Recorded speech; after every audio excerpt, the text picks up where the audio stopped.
Salut tout le monde, très urgent. Voici les raisons secrètes des coupures d'électricité au Mali. La vieille femme là, que vous voyez ici, on va parler d'elle tout de suite. Deuxième mois, si vous attendez qu'il y ait des attaques contre les installations des courants, des courants électriques, ce n'est pas les terroristes. Ils ont fait des dégâts. Maintenant, le patron du service de renseignement du Mali, qui s'appelle Modibo Kone, a fait une rencontre secrète avec le ministre des Finances, Al-Hussein Sanou. Ils ont payé des vagabonds parce qu'ils savent que les jours à venir seront chauds concernant l'affaire des coupures d'électricité, crise énergétique. Donc, ils ont payé des vagabonds. Les vagabonds se préparent.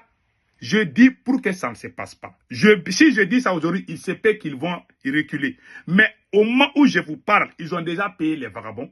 Ils ont dit aux vagabonds de préparer les jours où ils vont aller attaquer certaines installations. Comme ça, ils vont montrer ça à la télé et puis dire que ce sont les terreaux qui viennent de saccager les installations. Il y a un problème de panne. C'est pas ça, ils ont payé des vagabonds. Ce ne sont pas des terreaux qui sont en train de faire ça.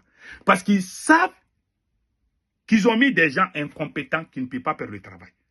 Ils ont combattu tous ceux qui peuvent construire le Mali.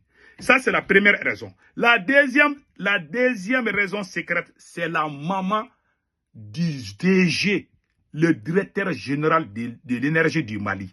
Sa propre mère qui travaillait à l'énergie, qui est en retraite. C'est la vieille là qui est en train de recruter les anciens barreaux. Ceux qui étaient là dans les régimes passés là. Voici la photo du DG de l'EDM. Voilà. C'est un militaire. Hein. C'est un militaire qui dirige l'électricité du Mali. Ils ont mis les militaires dans tous les coins du Mali. C'est un militaire. Hein. Il s'appelle commandant. Il s'appelle commandant Madani Dravé. Commandant Madani Dravé. Et puis, qui est commandant Madani Dravé? C'est l'intime ami du fils de l'ancien président que nous avons chassé dans les rues. Voilà leurs photos. Karim Keita, le fils de Ibeka et Madani, les voilà ici. Ce sont les gens de l'ancien régime qui reviennent encore. Voilà pourquoi rien ne marche. Ceux qui ont combattu le changement ont tous été mis à l'écart. Quand lui aussi il est venu, voilà, hein, c'est l'intime ami. Hein. Les gens que nous avons jetés des cailloux, nous avons vomi. Les gens que les Maliens ont vomi, ce sont ces mêmes personnes qui sont en train de revenir avec vitesse. Donc, lui, c'est lui qui est le DG de l'EDM. Comme il ne connaît rien, sa maman travaille à l'EDM, il a amené sa mère. C'est sa mère qui est en train de recruter les gens. Comment elle fait les recrutements?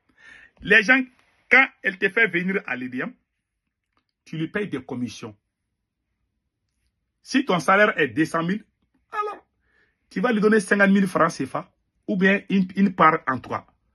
Quand elle aussi, elle va recevoir ça, elle va aller donner la part du ministre des Finances. C'est un système mafieux qui est installé au Mali. Pire que même les politiciens. Ce sont des vagabonds qui sont là. Ils ne sont pas là pour la révolution. Ils ne sont pas là pour le développement. Ils ont déjà payé des vagabonds pour aller saccager les installations électriques du Mali. Je ne sais pas si ils ne vont pas annuler ça, parce que j'ai déjà avisé le peuple. Si jamais vous entendez qu'il y a des attaques contre les installations là, ce n'est pas des terroristes, c'est un coup monté du patron du service de renseignement du Mali qui s'appelle Modibo Kone. Un vagabond parfait, je vous ai dit. Donc maintenant, c'est sa maman qui est en train de recruter les anciens barons qui ont détruit le Mali, qui ont lu. Voilà, quand vous amenez les anciens là, eux aussi ils vont amener les autres anciens. Et puis, on va se retrouver avec les mêmes anciens, les mêmes têtes qu'on a vomi. Ce sont les mêmes personnes qui sont en train de revenir à grands pas. La vieille, là aussi, elle est dans sa chambre. Elle ne travaille même pas. Elle est en retraite. C'est elle qui est en train de faire des recrutements. C'est elle qui est en train de faire des recrutements. Ça, c'est une vérité. Donc maintenant, qu'est-ce qui se passe? Quand elle te recrute, la part qu'elle va recevoir, elle aussi, elle va partager ça avec le ministre des Finances, son fils et le président Assimi Goïta.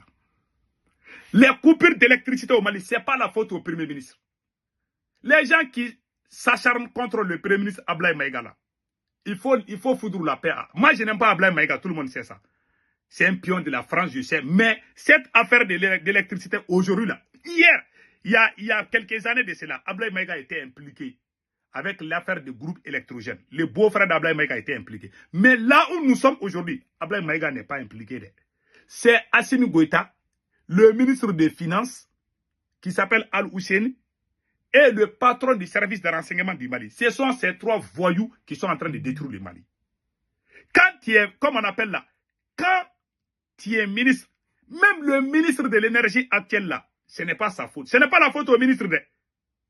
Parce que les DG là, tous les DG qui ont travaillé faisaient des comptes rendus uniquement à Assimi Goïta, pas au ministre. C'est-à-dire, toi tu es ministre, ton chef de cabinet est choisi par le président et ton chef de cabinet ou ton directeur de cabinet ne te respecte même pas. Il n'a de compte à rendre qu'au président, mais pas à toi. Voilà ce qui se passe au Mali. C'est-à-dire, toi, tu es ministre, mais dans ton cabinet, là, ce n'est pas toi qui dirige, c'est le président. Tout le monde va faire le compte rendu au président. Normalement, le directeur doit faire le compte rendu au ministre. C'est au ministre d'aller voir le président. Ce n'est pas comme ça au Mali. Assimi a tout gâté. C'est lui qui dirige l'énergie, l'EDM. La vieille aussi est en train de recruter les gens incompétents. Tous les gens qui sont allés dans les rues pour demander le changement, aucun d'entre eux ne travaille avec Assimi Goïta. Tous les gens qui sont des conseillers ou des collaborateurs de Assimi, ce sont les gens qui ont détruit le Mali. Ce sont les mêmes personnes qui ont détruit le Mali. Voilà ce qui se passe au Mali. Voici la réalité qu'on est en train de cacher au peuple. Donc la vieille, là, elle aussi, elle est en train de tout mélanger. Et c'est que les gens ne savent pas. Même l'or du Mali, là, quand ils vendent l'or du Mali, l'argent ne va jamais à la caisse de l'État. Tout l'argent, là, ça va à Koulouba, au palais présidentiel. Assimi Goïta prend sa part dedans. Le ministre des Finances prend sa part. Le patron des renseignements prend sa part. Les restes, ils vont mettre dans la caisse de l'État. C'est comme ça qu'ils sont en train de diriger le Mali. Et vous voulez que le pays avance? Même les politiciens ne font pas ces choses-là. Ils dirigent le Mali comme son entreprise personnelle. Tout passe par lui. Hein. L'argent, tout là, c'est lui qui contrôle tout. Vous avez vu dans quel pays en Afrique où l'argent va au palais présidentiel? Pas dans la banque, pas dans la caisse de l'État, pas dans les trésors publics. C'est à même l'argent qu'il coupe là, aux appels téléphoniques là. L'argent là, ça va au palais présidentiel. Ça ne va pas dans les trésors publics. On ne nous fait pas de compte rendu. Toi, tu es militaire, tu as quitté au front. Tu n'as pas fait les études de comptabilité. Mais l'argent là, ça va faire quoi dans ton palais là-bas? Voilà ce qui se passe. Ils sont en train de recruter leurs parents dans toutes les administrations. Voilà pourquoi rien ne bouge dans ces pays.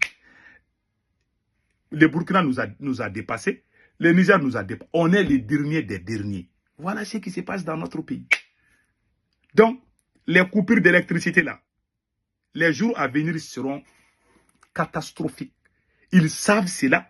Voilà pourquoi, pour nous, comme on appelle là, pour nous bluffer, pour nous mentir, ils vont monter une scène, je ne sais pas quoi là. Donc ils vont faire, c'est comme si les terroristes sont en train de brûler les installations. Quand vous entendez qu'il y a eu des installations attaquées là, ce n'est pas des terroristes. Ce sont les vagabonds payés par le service de renseignement du Mali. Parce qu'ils savent que les dégâts qu'ils ont fait là, ça va vraiment nous mettre en retard. Donc voilà l'information que je voulais vous donner aujourd'hui. Passez un excellent week-end, excellente journée.